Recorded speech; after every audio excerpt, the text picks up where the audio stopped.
Good morning, friends and comrades of the Center for Political Innovation. I'd like to talk a little about various things that are important matters in the world.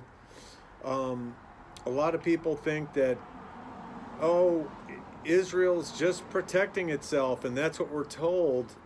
And that's what I see from some of my neighbors and people that I talk to. But they're very small. There's a very small number of those people. The majority of the people stand with the Palestinian people.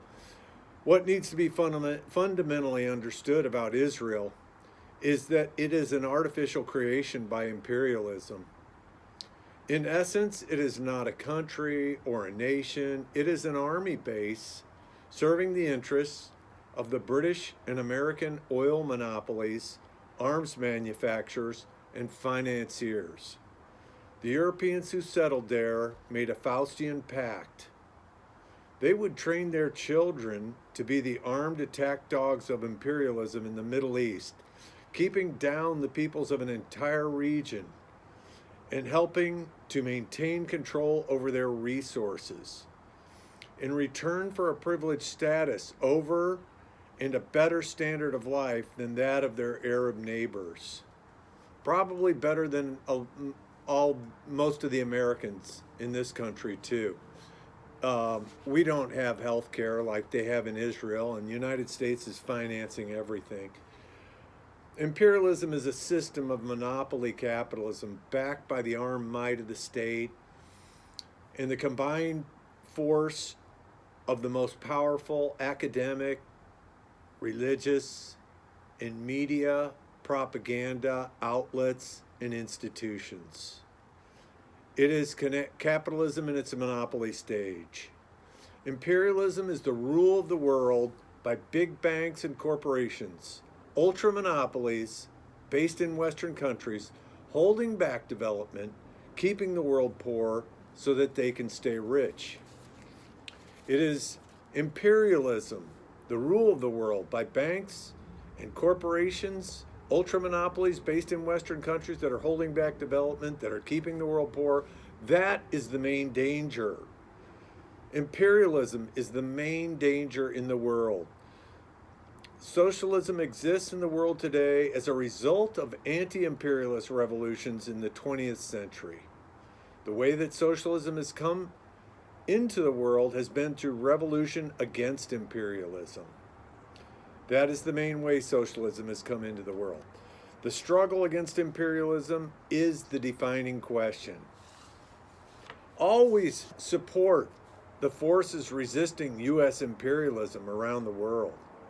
The working class majority of the American people is who we are fighting for. Support the forces of resistance around the world against Western imperialism. Support the working class majority of people against the rich elite. We don't have a rational economic system. We have an irrational economic system. And under capitalism, your only value is your ability to sell yourself to a boss. And so because of that, this huge technological leap is leading us toward a bigger and bigger economic disaster. They're taking us right off the cliff.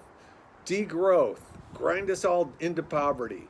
And they've been doing it around the world. It's not enough just to do it to Asia and Latin America. Now they're going to do it to Ohio and Pennsylvania and Texas and every corner of this country.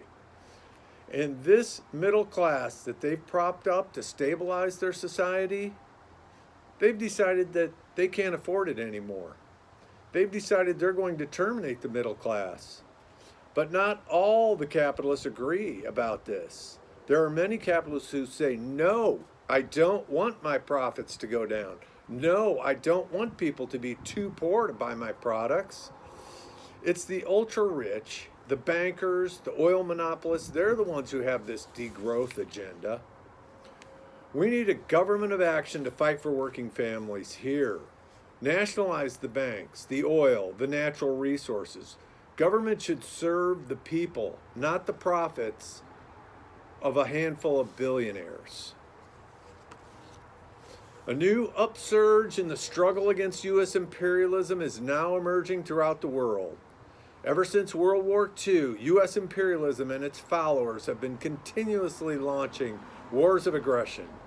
But the people of various countries have been continuously waging revolutionary wars to defeat their aggression. And while the danger of a new world war still exists, people of all countries must unite, must get prepared. Revolution is the main trend in the world today. And while the danger of a new world war still exists, and the people of all countries must get prepared, revolution is the main trend in the world today. We need a government of action to fight for working families. We need a government of action to fight for working families. We need a government of action to fight for working families. Dare to struggle, dare to win. Peace out.